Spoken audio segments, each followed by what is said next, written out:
Hello and welcome to Basketball Talk Pro. Hello and welcome to Basketball Talk Pro. I'd like to take just a minute and review a critical part of what I showed you in the last session. That was pretty much trying to show you how to run drills as the drill itself. But I'd like you to take a look at this chart because it's the same thing I drew up, but it's in, it's bigger chord size.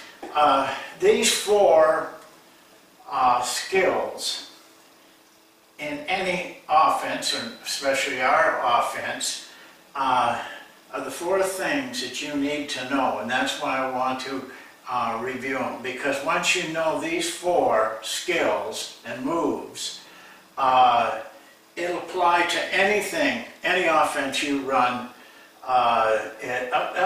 Not exactly. If you're just a screen and roll team, no. But if you're a team-oriented team, you're going to do things like this. And so, in the first drill that we showed you, we eventually end up perfecting the four things that you will need to be a smooth running team offense. Go over them very quickly.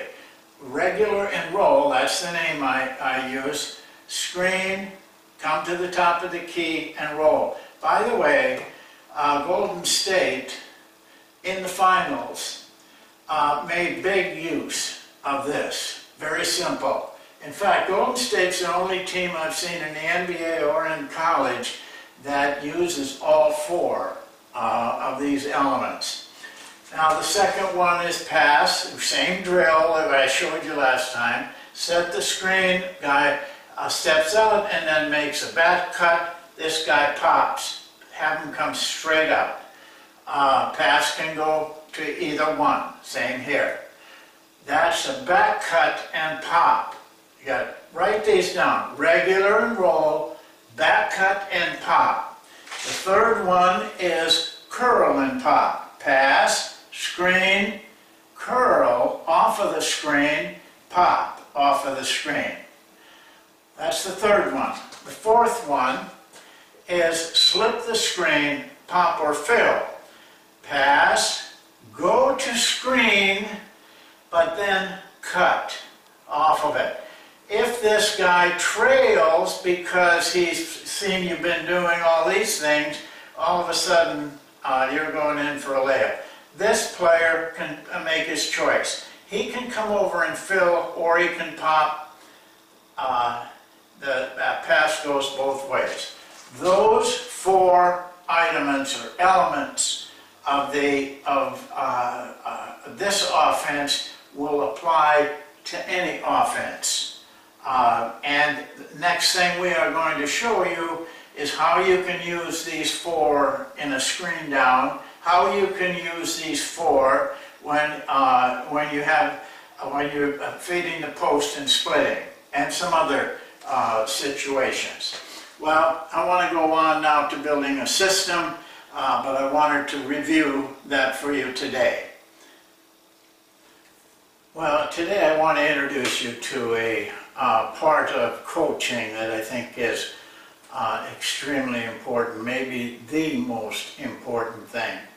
If I could only teach you one thing, it would be what I'm going to show you today as a coach, and that is building a system. Many coaches do not use a system. Many coaches don't know what a system is, and that's too bad for them, because the really good coaches have a system. They may not be able to verbalize it. They may not even see it as a system. But over years of doing the same thing, they have developed their system. They don't need a name for it. They don't need to verbalize it. They know how to coach it. Well, the dictionary has a definition of system. A system is prevalent in almost all walks of life. the business world, the medical world, all crave and want and develop a system. And I'll tell you why in just a little bit. But first of all, what is a system? The dictionary describes it like this, and I couldn't do any better. A complex whole formed from related parts. That is just a few words, but it is big in what it says. A complex whole. In our case, that would usually be the team or the organization, or it could be a part of the team, could be a system within a system.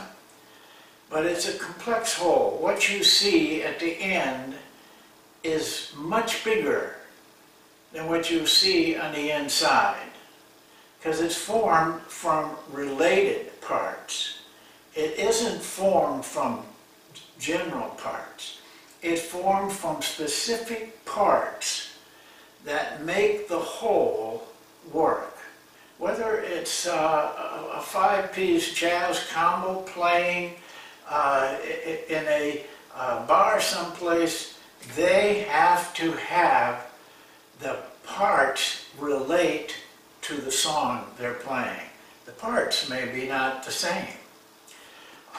Keep that definition in mind and go over it many, many times, because there are advantages to a system. And you'll see it if you looked at, well, I'll give you some. When Phil Jackson coached the Lakers and the Bulls, he used the triangle. That was his system. He built it from the triangle. He built everything from the triangle. Jerry Sloan, who really, you know, he's a pretty good friend of mine.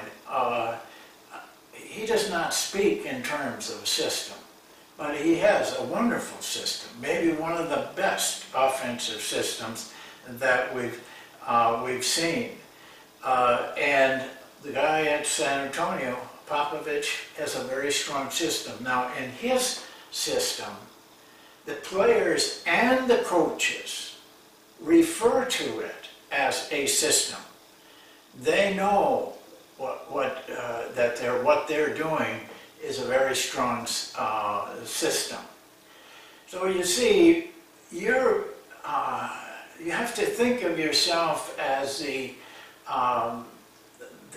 CEO of a large enterprise, because you really are, whether you realize it or not. Because let's start looking at this. You know, you think of the team, but all the things underneath of the team. Well, first you got an offense, you got to have a defense, you know, and they kind of have to relate to one another. Your offense, your defense must complement your offense, and your offensive system must bring into the system. It has to be complementary, is what I'm trying to say. I'm sorry about the goof up there. But these things complement each other. But underneath an offense is out-of-bounds plays, need plays, something you do to delay. You know, you may have various types of offenses. It might be a zone offense that you have underneath there. The defense has the same kind of things. Then you get down to drills for all of those things. Now that organization is expanding dramatically, but then add, well, you got to have uniforms, you got to have practice uniforms as part, and it should relate to what your system is about. You got to have a facility, and that facility has to have equipment. All of these things, you just can't throw things out there in a system. You can't. And you need help. So you got to have some type of assistance. I don't care whether you go take them out of history class or off the street. You got to have somebody to help you. Well, that's part of the system. They're all inside that system, and there's support people. You know, it might be the secretary in the athletic office, but they're supporting you. All kinds of different people are supporting you. The janitors who keep it clean, the people that clean up the locker rooms, they're all part of it. They're part of your enterprise here. You're sitting on top of a lot of things. If you don't have it systemized, you're just going to drive yourself crazy and them crazy. And players, that's part of the system. You should have players that fit your system. You can't always do that in some situations, but you can determine who plays in any type of a situation. So now let me quickly go through the advantages of a system. The biggest advantage you have with a system, if you will run it right, and you have to be the captain, guys. I mean, you have to come with something. You got to get all this. You got to make sure all these pieces are doing what they're supposed to be doing, and doing them right. You may have to teach some guy how to tape ankles. I did. You may have to teach him how to fold a uniform. You know, once you teach them, and they know what you want, they have the system in their mind, then it becomes much easier, and your job becomes much easier. The first advantage is this: simplicity. It drives you to simplicity. Remember that word, related parts? Well, if everything relates carefully to what you're doing using all those parts, and your team, and your organization, your school, institution, if everything relates, what you have to do is throw out a lot of things. And that's good for you. It's just like cleaning your house. You know, you got a lot of stuff in that house you don't need, you don't use, it's valueless to you, get rid of it. Then, all of a sudden, your house is clean and easy to work in. You don't have much to do. You don't have a lot of cleaning to do. You don't have, it's the same thing with our system in basketball. Because if you ask yourself every day, is what I'm doing today related to the whole? You're going to get rid of a lot of things if you really are disciplined to it. It makes you simple. And that is probably the strongest advantage you can have. Number two, purpose. It gives you a purpose. You'll see how when we build this. The monk system that, you know, has worked for me, we'll be using a lot. You will never see a drill, or you will never see any part of it that doesn't relate to the whole. I can guarantee you that. Just pay attention and you'll find that out. It gives us a purpose, all of us, from the head coach to the assistant coaches, to the managers, to the players, to the administration, people that support you. You have a purpose. We'll get to that purpose. You have direction. Everybody that works for you or with you, and your players are working for you, knows the direction you're going. So they don't need to be told anything. They know where they're going, and they find a way to get there. You can allow them more freedom because they know where they're going. If you don't have a direction, you gotta be on top of everything. Simplify it, give it a purpose, and you have a direction, and you can sit back and make sure everything is going correctly. Replacement. In a system, you can replace parts very easily. For example, maybe your best player, not a good player, let's say a real strong player, is out there, turns his ankle. Now you need to replace him, but the guy that you're going to replace him with is far inferior at this time, probably younger, to the talent and skill that that player as an individual had. This new player doesn't have that, but he won't hurt you because he knows the system. If you coach him correctly, and everybody sitting on your right hand down there should know the system as well as those 5 guys out on the floor.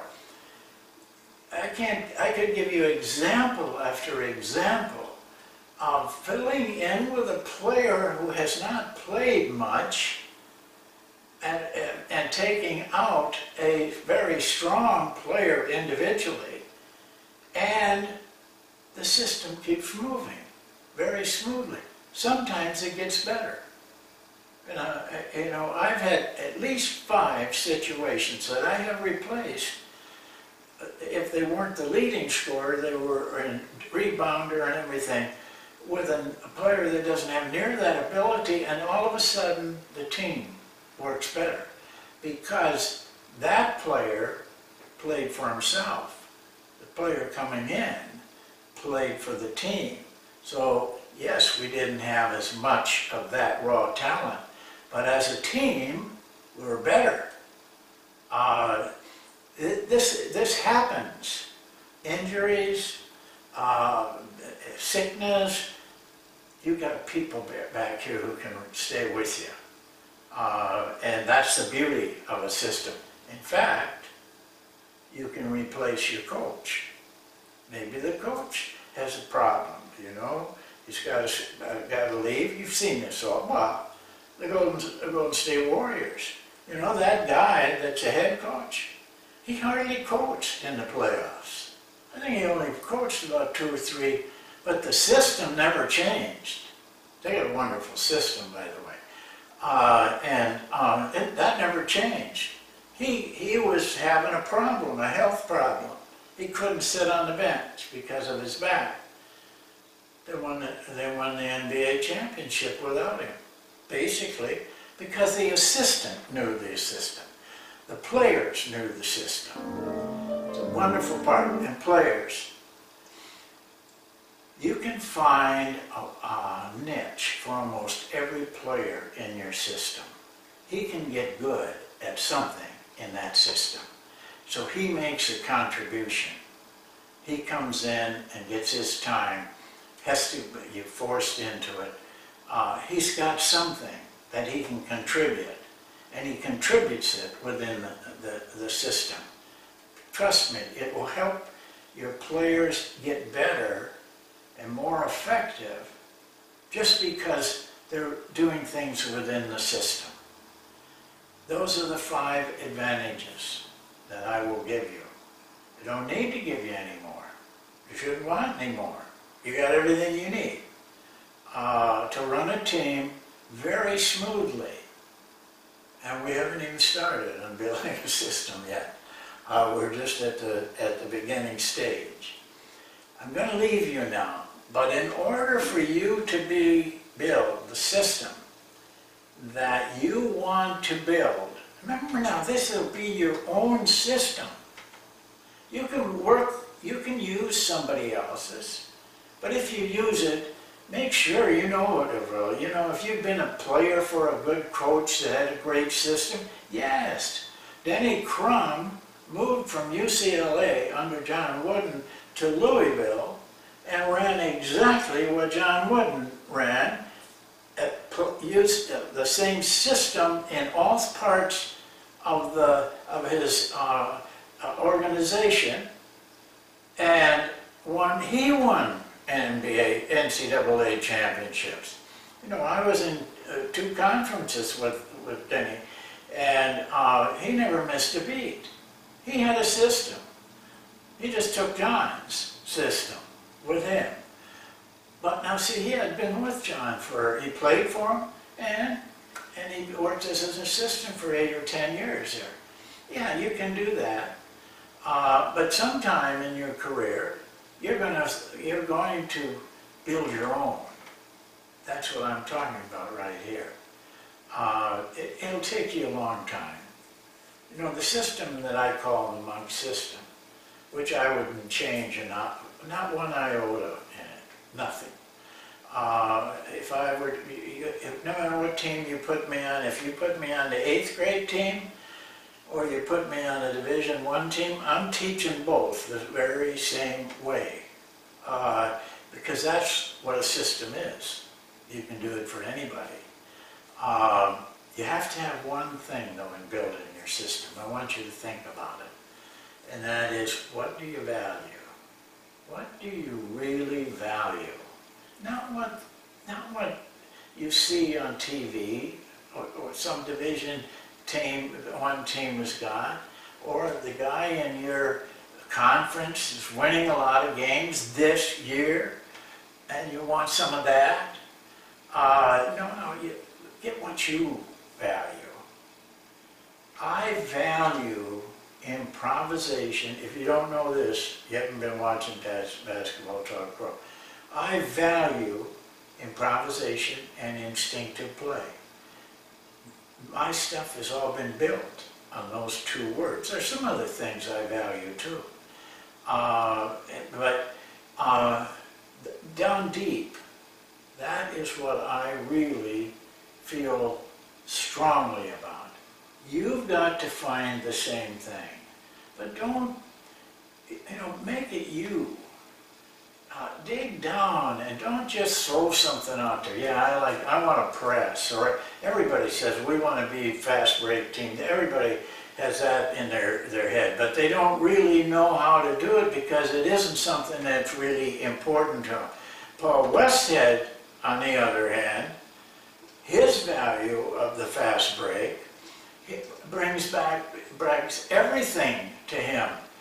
I mean, he has a system built out of his love for the fast break. John wouldn't. His system was built out of his love for speed.